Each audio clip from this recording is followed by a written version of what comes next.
ঠাকুর, মা, স্বামীজির শ্রীচরণে ভক্তিপূর্ণ প্রণাম জানিয়ে স্বামী গম্ভীরানন্দ রচিত শ্রীরামকৃষ্ণ ভক্তমালিকা থেকে আজকের নিবেদন স্বামী যোগানন্দ, দ্বিতীয় পর্ব। যোগীন ঘন ঘন ঠাকুরের নিকট আসিতেন, কিন্তু অতি গোপনে, অপর কাহাকেও না জানাইয়া। কারণ দক্ষিণেশ্বরের লোকের দৃষ্টিতে ঠাকুর পাগল, আর তাহাদের মতে তিনি জাতি বিচার মানিতেন না। অতএব যোগিনের ভয় ছিল যে উচ্চ বংশসম্ভূত হইয়াও সদা সর্বদাই পাগলের নিকট যাতায়াত করিতেছেন, ইহা জানিলে বাড়ির লোকেরা শুধু আপত্তি করিবে না, হয়তো একটা অনর্থের সৃষ্টি করিয়া বসিবে। কিন্তু ক্রমে উহা প্রকাশ হইয়া পড়িল এবং সমবয়স্করা বিদ্রুপাদিও করিতে লাগিল। যোগিন তবু পশ্চাৎপদ হইলেন না, আর সৌভাগ্যবশত পিতা ও মাতা সব শুনিয়াও বাধা দিলেন না, কারণ তাহারা জানিতেন সে বাধা নিষ্ফল হইবে। এই জানাজানির পরেও স্বভাবত নির্জনতাপ্রিয় যোগিন কখনো আসিতেন বা কখনো যাইতেন, কেহ টের পাইতেন না।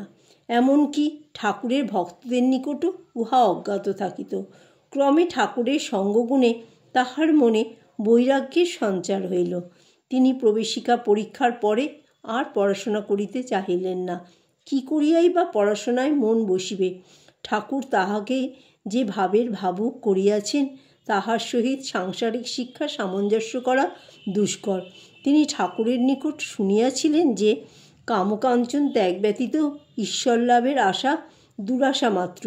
এদিকে সংসারের অনটন তাহাকে বড়ই পীড়া দিতেছিল।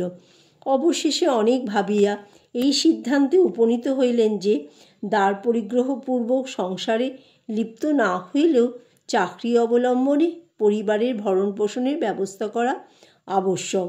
তবে অবসরকালে তিনি নিজ সাধন ভজনকেই কাটাইবেন।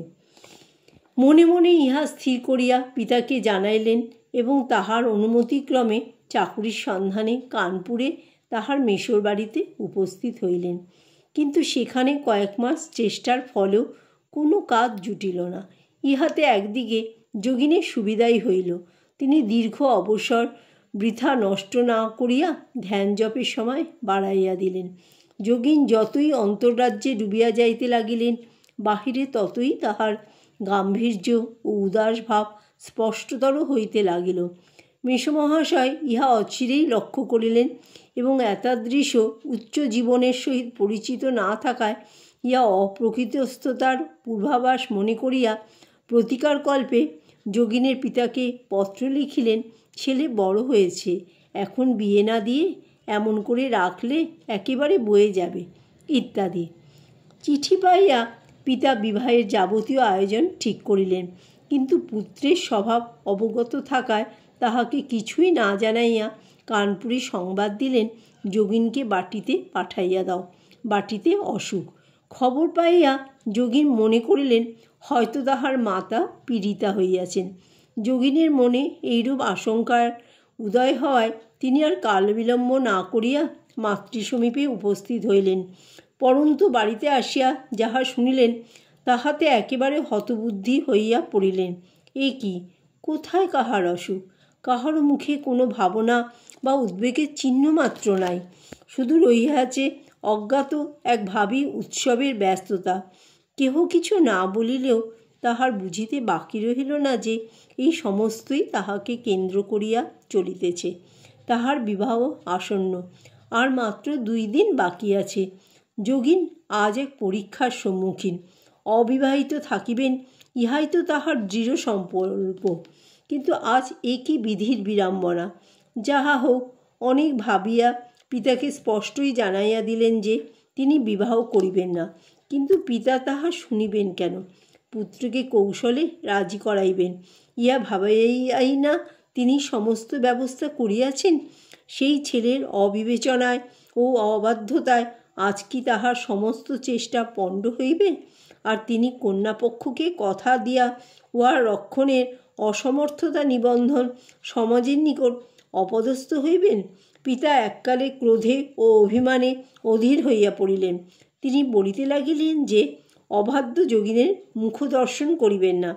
বাড়ির লোকেরা প্রমাদ গণিলেন। তখন যোগিনের মা ছেলের হাত দুখানি ধরিয়া কাঁদিয়া বলিলেন, বাবা, আমার মাথা খাও, অমত করো না, কর্তার মুখ রাখো। তিনি কন্যাকর্তাকে কথা দিয়ে ফেলেছেন, তুমি অমত করলে তার অপমানের অবধি থাকবে না। তোমার ইচ্ছে না থাকলেও তুমি আমার জন্য বিয়ে করো। ইহা বলিতে বলিতে জননী অশ্রু জলে ভাসিতে লাগিলেন। কোমল হৃদয় মাতৃভক্তের পক্ষে সে অনুনয় উপেক্ষা করা বড়ই কঠিন। জননীর অশ্রুধারা তাহার প্রতিজ্ঞার ভিত্তিকে শিথিল করিল। আর তুমি আমার জন্য বিয়ে করো, মায়ের এই করুণ বাণী বারবার কর্ণকুহরে প্রতিধ্বনিত হওয়ায় সে ভিত্তি অকস্মাৎ ধসিয়া পড়িল।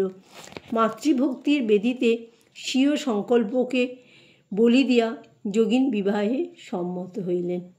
যথাসময়ে নবপরিণীতা বধূ গৃহে আসিলেন, কিন্তু যোগিনীর বৈরাগ্য অটুট রইল। বাসগৃহে প্রবেশকালে তাহার বিষাদ গম্ভীর হৃদয় মথিত করিয়া অস্পৃশ্য ধ্বনি উঠিল, হরিবোল হরিবোল। বিবাহ করিয়া যোগিন জননীকে সুখী করিতে পারিয়াছিলেন কিনা জানি না, কিন্তু নিজের শান্তি যে ধীরে ধীরে চলিয়া যাইতেছে ইহা তিনি বেশ বুঝিতে পারিলেন। তাহার ভবিষ্যৎ আশা ভরসা, তাহার উচ্চ চিন্তা উচ্চ আকাঙ্ক্ষা যে একে একে আজ বিদায় লইতেছে, যতই দিন যাইতে লাগিল ততই যেন ইহা তাহার নিকট আরও সুস্পষ্ট হইয়া উঠিল। বিবাহ করিয়াছেন, প্রতিজ্ঞা ভঙ্গ করিয়াছেন, সুতরাং মন্দির উদ্যানের সেই প্রাণমনোহরণকারী ঠাকুরের নিকট আর তো যাওয়া চলিবে না। তিনি ভাবিলেন, যে প্রতিজ্ঞা রাখতে পারে না তার মতো হীন আর কে আছে। আমাকে তিনি কি আর ভালোবাসবেন? তিনি কামকাঞ্চন ত্যাগী, আর আমাকে এখন থেকে কামিনী কাঞ্চন নিয়েই জীবনযাপন করতে হবে। এখন আমার আর তার কাছে গিয়ে কি হবে? এইরূপ নানা চিন্তার পর তিনি অবশেষে স্থির করলেন যে আর কালী মন্দিরে যাইবেন না। ধীরে ধীরে যোগিনের বিবাহের সংবাদ ঠাকুরের নিকট পৌঁছিল। তিনি তাহাকে দেখিবার জন্য বড়ই ব্যগ্র হইয়া উঠিলেন এবং বিভিন্ন লোক দ্বারা পুনঃ পুনঃ তাহার নিকট সংবাদ পাঠাইতে লাগিলেন।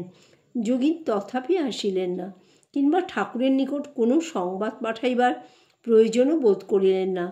অনন্যপায়ে হইয়া ঠাকুর অবশেষে একদিন কোনো এক পরিচিত ব্যক্তিকে ডাকিয়া বলিলেন, অমুকের ছেলে কীরকম লোক, কানপুরে যাবার আগে তার নিকট এখানকার পয়সা কড়ি কিছু ছিল, তার হিসাবও দেয় না, ডেকে পাঠালেও আসে না, বলো তো তাকে।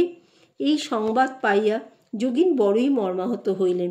তাহার মনে পড়িল মন্দিরের খাজাঞ্চি একটা জিনিসের জন্য কিছু পয়সা তাহাকে দিয়াছিলেন এবং উহা হইতে উদ্বৃত্ত আনা 4 পয়সা খাজাঞ্চিকে দেওয়া হয় নাই, কারণ পূর্বোক্ত নানা হাঙ্গামায় তিনি কালী মন্দিরে যাইতে পারেন নাই। পরে যখন স্থির করিলেন যে আর ঠাকুরের নিকট যাইবেন না, অন্য উপায়ে পয়সা ফেরত পাঠাইয়া দিবেন, ঠিক সেই সময় ঠাকুরের নিকট হইতে এই অভিযোগ আসিল। তখন অভিমানে এবং লজ্জায় অভিভূত হইয়া ভাবিলেন, আমার সকল আশা ভরসা গেছে বটে, তথাপি এখনও এতহীন হইনি যে চুরি করিব। তিনি কি আমাকে এত দূর খারাপ ঠাওরান নাকি? যাই হোক, আজই সে পয়সা ফেলে দিয়ে আসব। বড়ই ব্যথিত হৃদয়ে যোগিন ধীরে ধীরে দক্ষিণেশ্বর বাগানের দিকে অগ্রসর হইলেন। ঠাকুরের ঘরে আসিয়া দেখিলেন তিনি ছোট চৌকির উপর বিবস্ত্র হইয়া বসিয়া আছেন। তাহাকে দেখিয়াই ছোট ছেলের মতো কাপড়খানি বগলে ফেলিয়া কাছে আসিলেন। বহুদিন বাঞ্ছিত নিধিকে আজ একেবারে সম্মুখে পাইয়া ভাবময় পুরুষের ভাবাবেগ উতলিয়া উঠিল। কি যেন এক অদ্ভুত শক্তি আজ তাহার সমস্ত দেহমনকে চকিত করিয়া তুলিল। হাত ধরিয়াই বলিলেন, বিয়ে করেছিস? তা কি হয়েছে? এই যে আমি বিয়ে করেছি। বিয়ে করেছিস তা ভয় কি? নিজ বক্ষে হস্ত রাখিয়া বলিলেন, এখানকার কৃপা থাকলে একটা কি লাখটা বিয়েতেও তোর কিছু করতে পারবে না। তোর যদি সংসারে থাকতে ইচ্ছে হয় তো তোর স্ত্রীকে একদিন এখানে নিয়ে আসিস, তাকে এমন করে দেব যে সে তোর ধর্মপথে সহায় ছাড়া কখনো বিঘ্ন হবে না। আর যদি সংসার করতে না ইচ্ছা হয় তো বলিস, তোর মায়া মমতা সব খেয়ে ফেলব। জয় ঠাকুর, জয় মা, জয় স্বামীজি।